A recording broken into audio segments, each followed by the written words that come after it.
Hi class, this is just a supplemental lecture to our notes from today because we missed last Monday together. I wanted to fill in some gaps and re-emphasize some of the last items that I gave you to remember for Monday. So if you remember, we started class by talking about the planning process for this paper, and we actually worked on a high-level outline for the Toolman. Everyone should have filled out what they believe their claim is, what reasons you have that you think your claim is right or true or probably true. You should also have thought about some of the warrants or assumptions behind what makes that claim true for you. And then we should have thought about some evidence that those warrants are valid, that they might be shared or even disagreed with. Finally, we traded our papers with a partner and asked that partner to come up with some questions or counter arguments to our claim. And then you should have written or started to write a rebuttal. We didn't spend as much time on the rebuttal in class, but again, I want to reference you to our model by Frank DeFord, Bust the Amateur Myth. He actually has several rebuttals in this essay. One was right in the middle of the paper, where he acknowledges the counter argument. Colleges protest they can't afford to pay the performers. And then he provides a response to that argument. Then they should abandon the business of sports. Reasons, more warrants, another counter argument that he addresses through the rebuttal. There is no justification that football and basketball must pay the freight for other so-called non-revenue sports. And then he goes on with more logical reasons. So that's where we essentially ended up.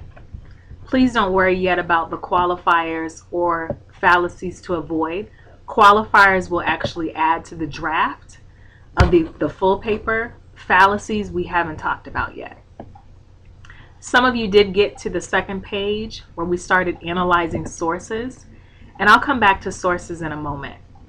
But I just wanted to reiterate that we are moving from a high-level, informal outline to a formal outline. So in the Week 8 folder, you will see a sample formal outline. Again, on Monday, you're bringing in a draft, but go ahead and practice MLA format, practice the order of that format. Let's get the date inverted the way that it's supposed to be. You might go ahead and add a title. Remember, I'm asking for your thesis or claim, they're both the same thing, to be at the top of the outline. And then what makes this outline formal is that it's fully developed. So overall, an outline is just a list of things that you want to put in your paper. For an MLA outline, we require it to be balanced. So if you have a point 1, there should be a point 2. If there is a Roman numeral A, there should be a Roman numeral B. So that means that every point is going to be fleshed out. Another way to think about this is that these Roman numeral points, I can outline that, they're just the topic sentences or the main points of the paragraphs that are going to go in your paper. So you really do have to do some planning.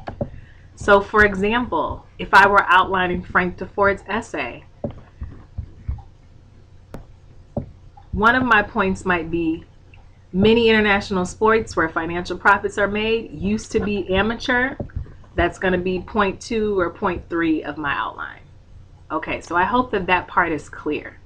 Please bring that back to class with your 2 articles and any other research that you found over the weekend. I asked that those articles come from credible sources, and we spent a little bit of time talking about what we mean by credibility. One of the things that I mean is that it should be the best source for the information. So you're looking for the most reliable source, the most up-to-date source, the most relevant source.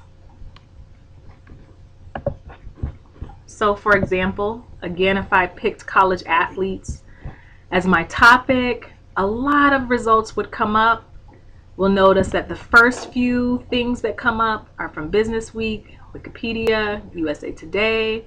Those are popular sources. I would say that Business Week and USA Today would be reasonable, credible sources. They're probably going to be informative, not argumentative, unless they're an opinion piece. So you do need to look for an opinion. Slate.com, for example, would probably provide an argumentative piece versus a CNN. Okay? But let's say you're looking for statistics. And I just picked a controversial topic, but I could have picked any topic. Again, get a lot of different results. You get .orgs, you get .coms.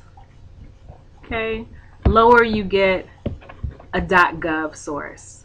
Okay, the .gov source is going to be your most reliable. Contrary to conspiracy theories about our government, the CDC does make it its business to collect this type of census and statistical information. However, what if I went to a site called Operation Rescue? It's a .org. It has statistics, pie charts, looks credible. But what we need to think about is there any bias in this source? So immediately when I look at the banner of the website, I can tell that there's some bias. Okay?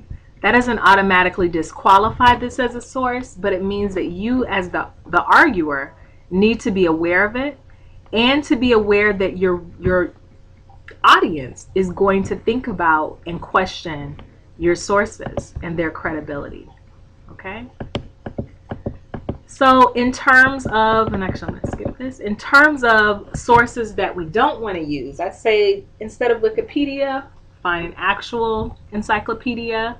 Instead of commercial or bias.coms and .orgs, look for a .gov or a .edu website. You may use a video, a blog, or a video newscast, but they should be credible ones. So ones that are citing research or ones where the author is considered an expert. Finally, if you haven't had a chance to look for sources, again, a good place to go is our school's library homepage. Okay. And they ask you a couple of questions to try to guide your search. But actually, I would just click here, library databases. It is going to give you a shortcut to that list that we looked at in class. And all of these databases, we can be pretty sure have reliable information.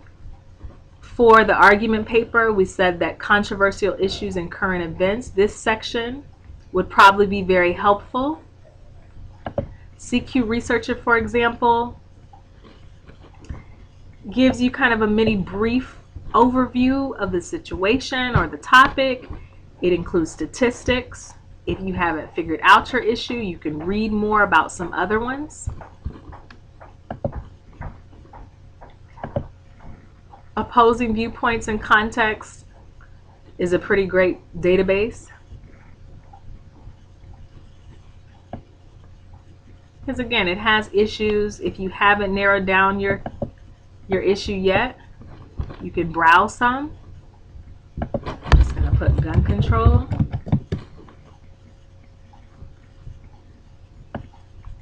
And it also provides an overview. But then it gives you some viewpoints. And these viewpoints are usually structured as pro and con arguments.